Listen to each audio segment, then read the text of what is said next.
Diqqət, sona qədər izlə.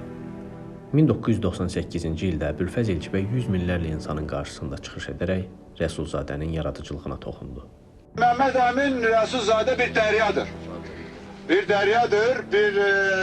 böyük deyək ki, oxuyandır. Biz onu öyrənməliyik və gələcək nəsillərimiz də öyrənəcək. Öyrəndikcə də bir 100 illik, bəlkə də 150 illik bizim ideyamızın məhvəri Məhəmməd Əmin Rəsulzadənin fikirləri və ideyaları olacaqdır. Bunun başqa yolu yoxdur.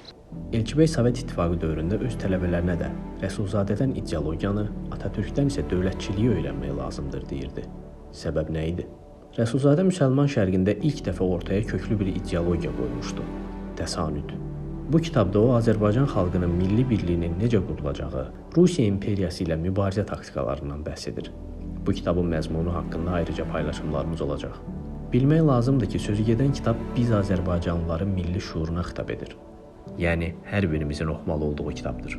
Azərbaycanda nəşr edilib, sifariş etmək istəyənlər bizə yaza bilər. Məhdud saydadır. Bəyən və paylaş ki, daha çox adam izləsin.